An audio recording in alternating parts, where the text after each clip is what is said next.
Alright folks, what we're going to do today is carp fish. And the ingredients that we're going to use for carp are real simple. This is old-fashioned oats, just cheap oats from Walmart. And we have the oats mixed with cereal. The cheapest cereal that you can find is going to be the best. There's no need for expensive cereals. The cheapest you can find is good. Now this is mixed 50-50, half and half. Okay folks, let's just go ahead and mix some of this stuff up. Now when I'm saying cheap, I mean cheap. Here's some Food Club toasted oats right here. Now this is all they have, but that's going to be fine. But normally with the cereal, I'll use the type that has sugar on the actual, like a honey oat type thing. But what you can do is take some Karo syrup and pour a little bit into your mix before you mix it up, and that'll work for that. But that's just a cheap Food Club toasted oat cereal, which is good as any. And oats is oats. It don't have to be Quaker Oats, folks. This is Food Club old-fashioned oats. 100% whole grain oats. I mean, how can it be any better just because it says Quaker Oats? That's just that simple. But what I mean by half and half is when I blend this stuff up, and that's what I'm using as a blender, I want it to be a little bit finer, because especially if you're making long casts, that way it'll hold to the method feeder a lot better. Now if you're not making long casts, it can be more coarse, but we were having to make long casts in this situation right here, and that way when it hits the water on impact, it won't just disperse at that time. It'll keep holding to the method feeder until it hits the bottom. Then it will start to get soft and deteriorate, okay, and attract those carp a lot better. So yeah, you just take these oats right here, and you can see the consistency of these oats in here. They're just regular oats, and pour, and get you a cheap blender from Walmart. This one right here I think was $24, $25. Leave your Mother Sue's alone. Don't get her good blender. Just get you one just for this if you're going to be a carp man. And we'll just pour this up about half full, like that for right now. And here's a container. After I blend it up, I can pour it over in it. But yeah, and we'll push dice. What I like is dice, chopped crumb. You know, that's my preference. So we're going to just hold it down right there until and it don't take long, and then you'll see the difference. Okay, for the most part, folks, it's like a powder. But I've left a few on top right there so it can flake off pretty easy, you know. So I'm going to pour that in my container.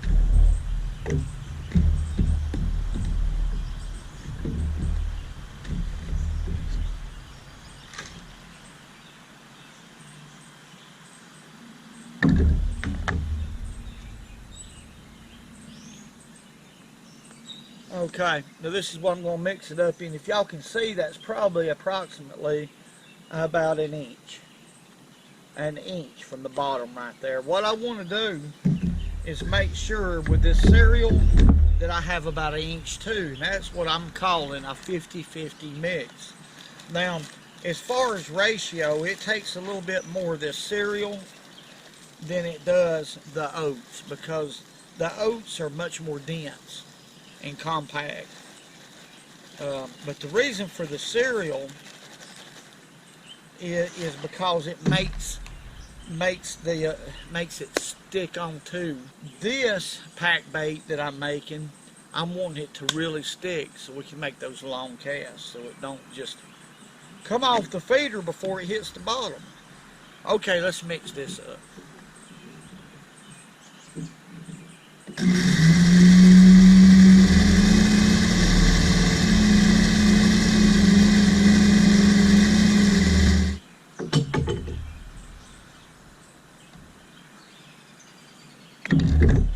Okay, see what I mean?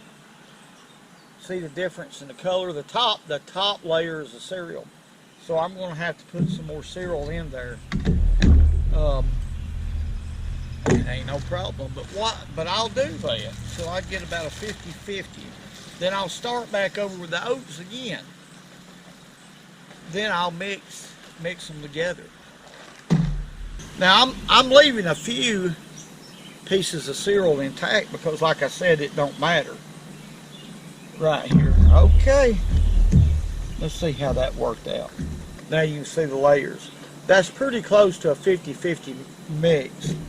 And what I'll do, and that's already a lot of pack bait right there, folks. But what I'll do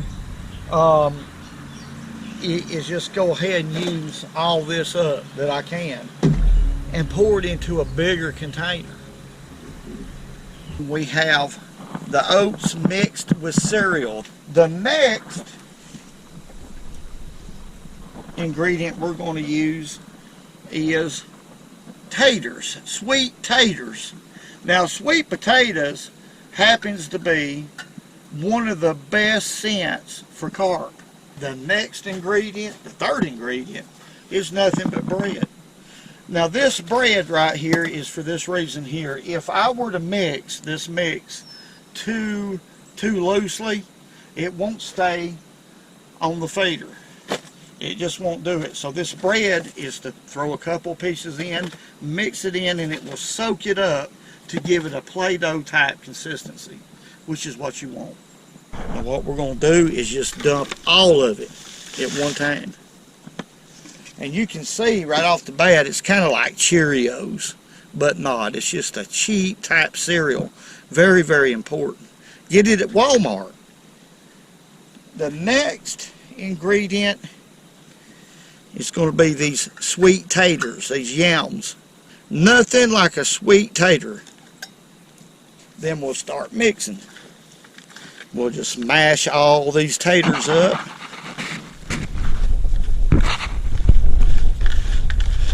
And we'll just start mixing. Alright folks, it took the whole can right here of yams to get the right consistency, and I'm going to show you the right consistency. Let's take a little bit of this. Let's make a ball really tight. Now I'm going to tell you, that's just like Play-Doh, if you can see, and that's exactly what you want right there. That'll stay on that method feeder, and it will disperse a little bit at a time and put the scent in the water that we need. This is a 3-gram method feeder. Now they make them 2.5 gram, 4 gram, 5 gram. There's different weights, but a 3 gram is just a good medium weight of a method feeder. Now what happens when you pack that bait on there, and by the way you can see those ribs is going to hold it, when it hits the bottom, it's going to start dispersing scent, and flakes and particles is going to be coming off of that.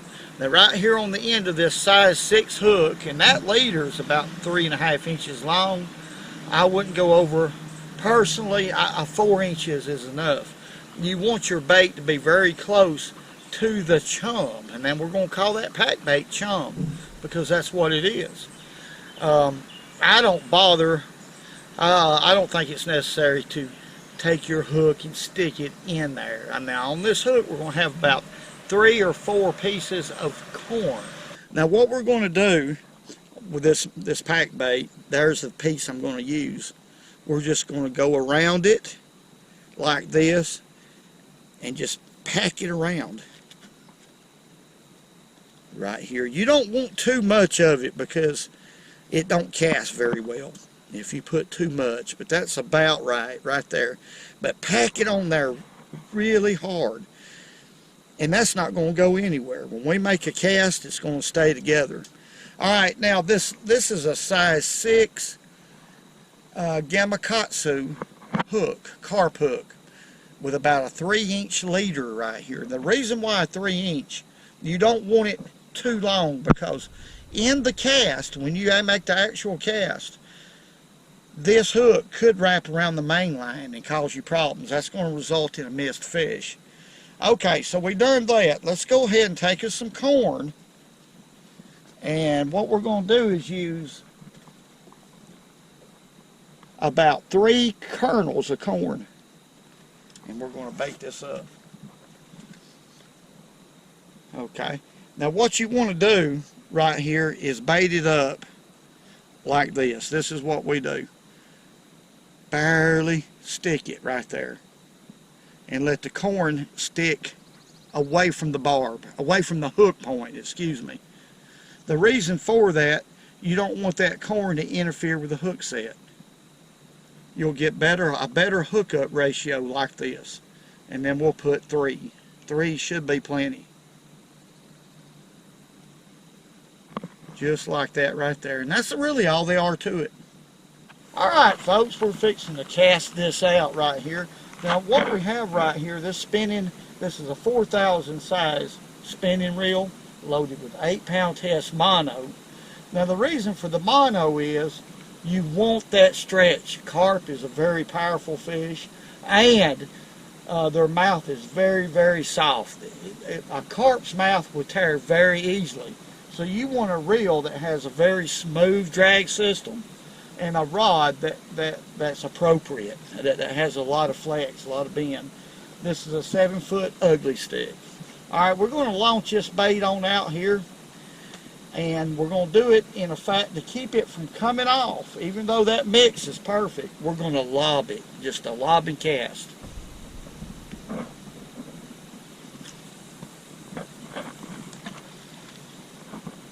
This water's not very deep at all. Probably about 10 foot deep. We're going to set it in the rod holder. Now it should be close, but let it hit the bottom. Let the method feeder hit the bottom, which it is. It's on the bottom right now. And what we're going to do is reel it up, folks, to where we can just about fill that method feeder, but not quite.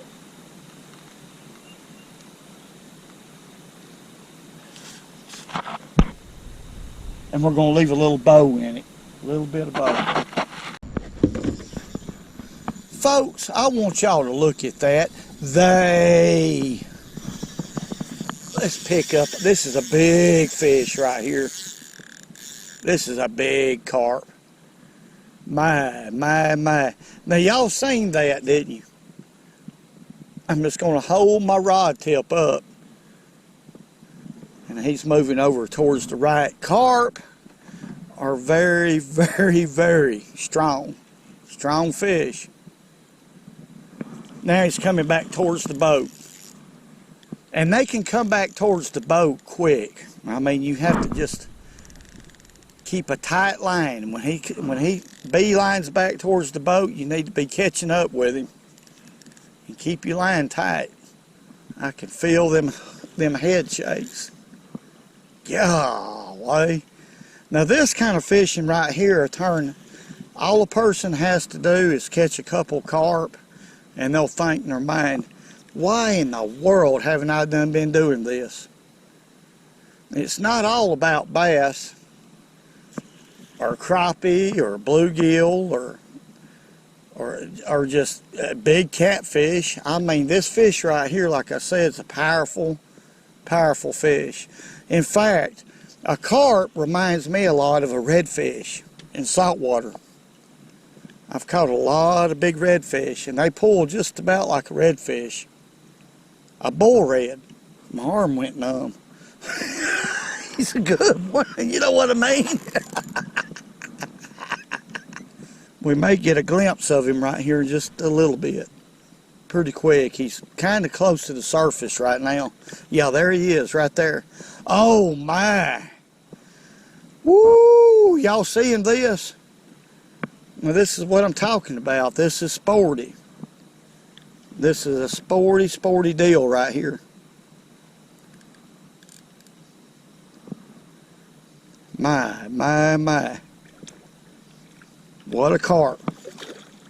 Golly. Berthel's had gas for 2 weeks. Alright folks, we're going to net him right here. Head first always, and there he is. Big old carp. My. Golly. Okay folks, there's our first carp right there. Let me get right here at this angle. Got the hook out. Good fish, very powerful. Look how, now compared to my hand right here, look how big and wide that tail is. That's where they get their power. Alright folks, that's a pretty doggone big, that's a pretty good fish. Pretty good size. There's some out here a lot bigger, but you talking about a hard pulling fish. Let's let him go. We're going to dump him off right here. Here he goes. Old Bursel's got boogers in his nose, and some of them's that long. Y'all seeing this takedown? My. Look here, what a fish. Okay, we're hooked up. Oh my goodness, this one is running, folks. Oh my goodness. This is a big fish right here. Big fish. This is going to be the big fish of the day if we get him. Golly, no doubt, this is going to be the big fish. All right, he ain't wanting to turn back to me, but I'm not going to force him. I'm going to let him turn when he wants to. God.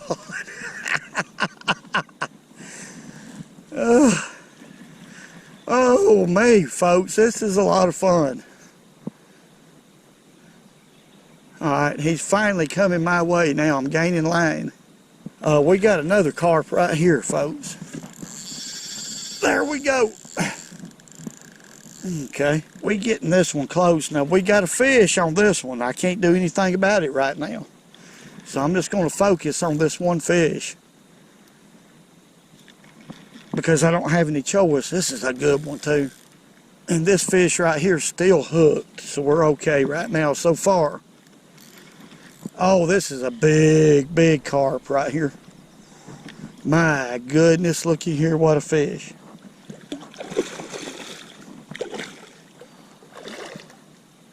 Okay, come on in here, boy. We got him. This is a good carp. All right, we're gonna put him right there in the bucket. Then I'm gonna grab this other rod. Yeah, that fish is still there. What I'm gonna do is try to keep him out of this anchor rope by putting a little pressure on him. When I'm putting pressure on him, he's coming up to the top. See, he's at the top right now. Oh, this is a big fish too. This is another big one. Can y'all see that? I had him to the top. I don't know if y'all could have seen him or not. The glare on the water might be giving y'all some trouble, but here he comes again. This is a big fish right here. Another big one. Or a good one. To be honest with y'all, it don't take much of a carp to be a big one. They're powerful, which I've mentioned that. Here he comes again.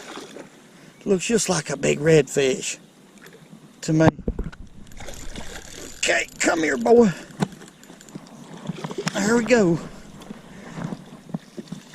There we go. There's two great old good ones, folks. I want y'all to look right here. Hey, man. Well, folks, here's the little one right here. And he ain't little. I'm going to tell you what, I am slam out from catching carp. And there's no doubt in my mind, let's write this down in the book of carp. This is a very sporty fish. Very. Let's let this one go. Go right over here and release him. So maybe you'll catch him. Alright, there's one. Alright folks, there's the big one. That's a big carp. That was a battle. I knew it was a big fish when I hooked him. Now let's do this. Let's let him go. Why? Because fishing is a sport second to none. Let's let him go. Big old fish. That's the best I could do. That fish was getting heavy. Woo! Now folks, when the carp hits this, okay, imagine there's corn right here. When he slurps that in and he feels the weight of this method feeder, he's going to immediately do what? This is what carp do. He's going to head that way, fast as he can go. And normally the weight, just about the weight of the method feeder alone will set the hook. Because a carp has a real soft, rubbery mouth. Very rubbery. So, as far as hook size, a size 8, a 6, or even a 4 is going to be good enough, in my opinion. Now, I believe this is 40-pound test braid that's running through this rig, barrel swivel. Of course, this is your mono. You have about 2 foot of leader right there. The line just runs through there, and there's a swivel right here that you tie your leader to, and then you stick it back in there, and that's all there are to it. A lot of people says this is a complicated way of fishing. There's nothing complicated about it.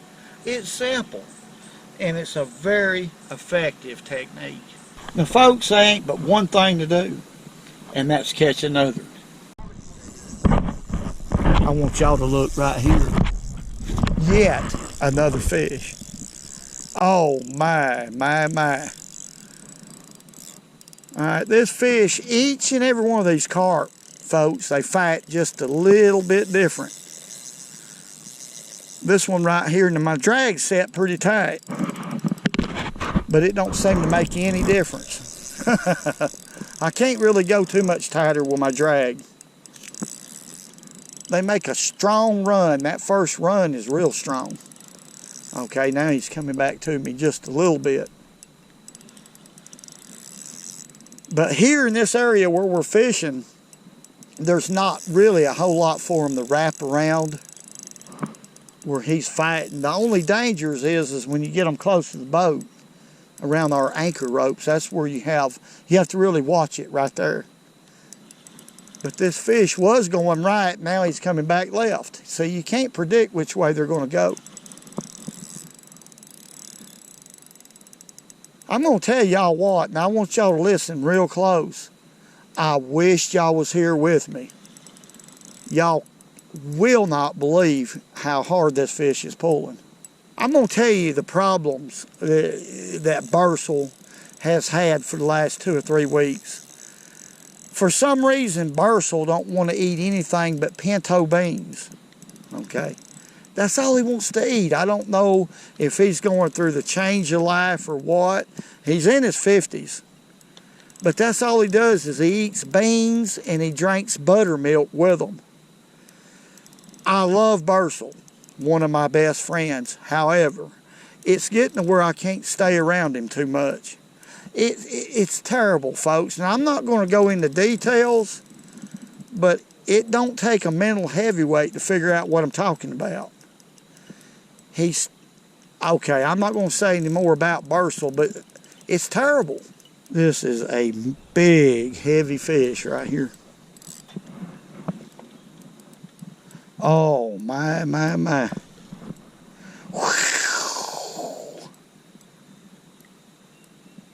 Yeah. Well, I got him hooked in the fin. This is going to be a hard fish right here to land. That's why he fought so hard. He's a big fish, but he's hooked on credit, folks. Oh, we got him. There he is. That was a hard fish to deal with. And I want y'all to look right here. Y'all are probably thinking, how in the world did that get in there? Well, let's let it be a mystery. Folks, I want you to look at what some fish right there. Now you talking about some meat right there. Back in the old days, my granny used to can carp. What she would do would pressure cook them and make carp patties, just like you would salmon patties. But we're going to go ahead and release these two right here, but that's a lot of carp right there. All right, there's the first one, folks. Let's let him go. Now, I'm just going to throw it. Now, for carp, this is probably the best way to go about it. Just like you would a saltwater fish. It don't hurt him. When he hits the water, it rejuvenates him. That water will flow over his gills, and he's good to go. Let's release the next one.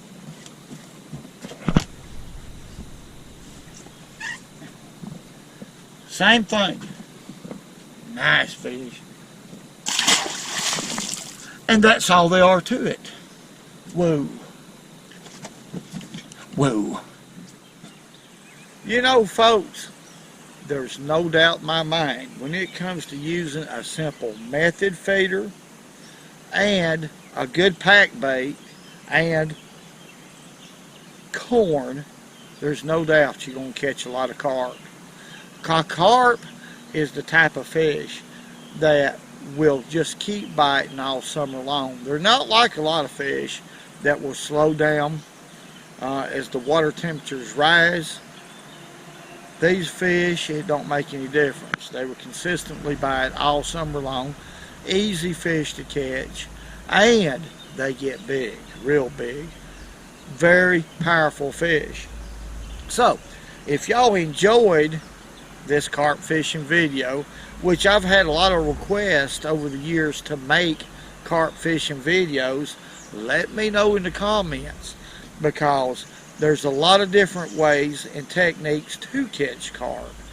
I tell you, I really enjoy catching carp for the simple reason they're not a trash fish. They're a very hard pulling, mean, challenging fish to catch on a reel and rod.